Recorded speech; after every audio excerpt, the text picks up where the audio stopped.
Jerry Baldwin was 30 years old. He was the manager of a pizza restaurant. He lived in an apartment about 1 mile north of the restaurant. He walked to and from work. When it was raining, he took the bus. Jerry loved gangster movies.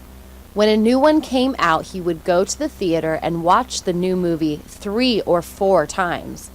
Then, when it went to video, Jerry would buy the video at Barney's video store. Jerry had a home collection of over 1,000 gangster videos. Old ones, new ones, color, black and white, English, Spanish, Japanese, he loved them all. He could tell you the name of the movie, the director, the stars, and the plot. Did you say you liked Pulp Fiction? Well, Jerry would rattle off all the details of that movie, and then he would invite you to his place to watch it sometime. He was a nice guy. Jerry finally decided that he would like to own a gun, just like the gangsters. So he saved his money for a couple of years. Then he went to a gun store and bought a used .38 caliber revolver for $300. While there, he also bought a couple of boxes of ammunition. The following Saturday morning, when he went to the gun club to practice with his new revolver, he was in the club for only 10 minutes when he accidentally dropped his pistol. The gun went off and the bullet went into Jerry's right knee. Jerry now walks with a limp and a cane, just like some gangsters. 2 mayors made a bet on the outcome of the Vegetable Bowl, the annual football game between their high school teams. If Arvada's team lost, the mayor of Arvada would send the mayor of Boulder 10 pounds of sliced potatoes ready for frying. If Boulder's team lost, the mayor would send 10 pounds of sliced tomatoes ready for sandwiches or salads. Unfortunately, before the game started, the mayor of Boulder overheard the Arvada mayor tell someone, "They grow the worst tomatoes. If they lose and send us their tomatoes, I'm going to give them all to my pig." The mayor of Boulder was upset to hear this because he thought Boulder's tomatoes were the best in the state, so he gave the matter some thought. The following week, the big game was played. Boulder lost its star quarterback in the first half when he tripped over a cheerleader and sprained his big toe. The quarterback glumly watched the rest of the game from the bench. His team ended up losing 38-12. The 2 mayors shook hands after the game, and the Arvada mayor said, "I'm really looking forward to those tomatoes." As the Boulder team left the stadium, some unhappy fans threw ripe tomatoes at them. A week later, the mayor of Arvada received a package of beautifully sliced tomatoes. He took them straight to his pig, which gobbled them right up. That night, the mayor of Boulder asked his wife if Arvada's mayor had called. "No," she said. "Why?" "Because I mixed a pint of hot sauce into the tomatoes and I wanted to know how his pig's doing." Goats are being hired to do the work of men in a neighborhood just outside of San Diego.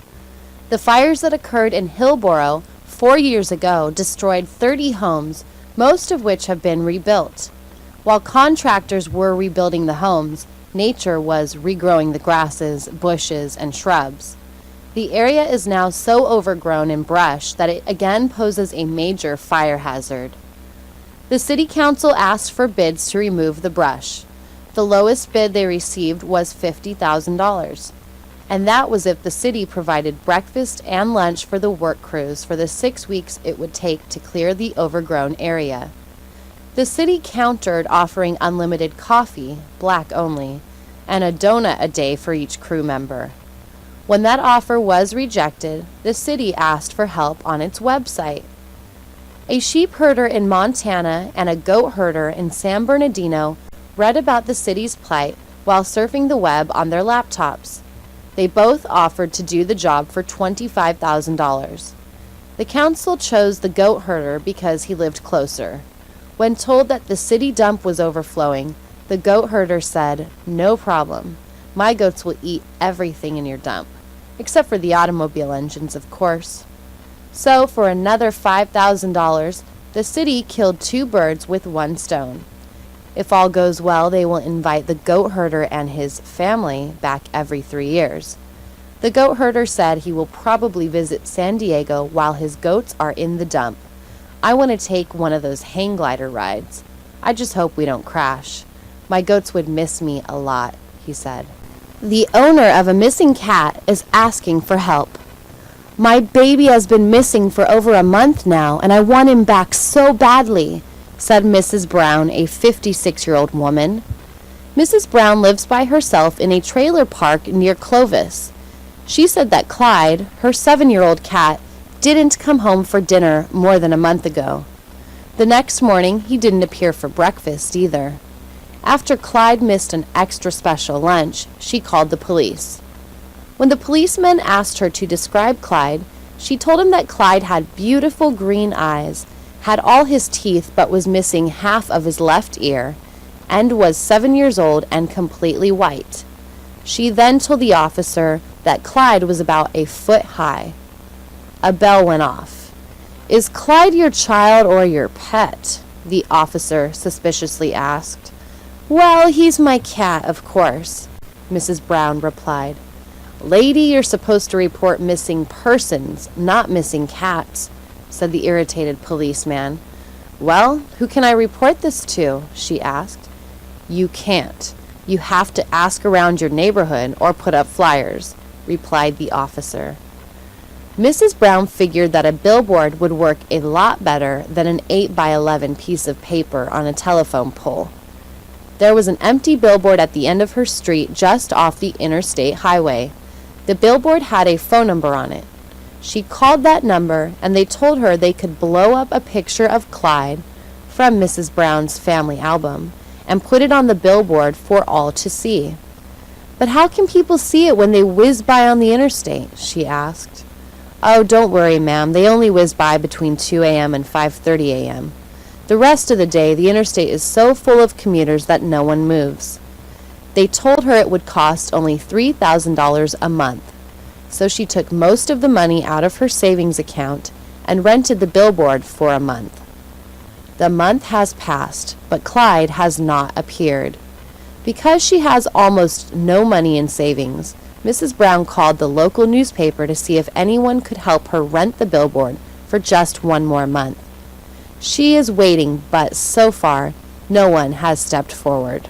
A man accused of failing to return more than 700 children's books to 5 different libraries in the county was released from jail yesterday after a book publisher agreed to post his bond of $1,000. The publisher said, "There's a story here. This is a man who loves books. He just can't let go of them. He hasn't stolen a single book. So what's the crime?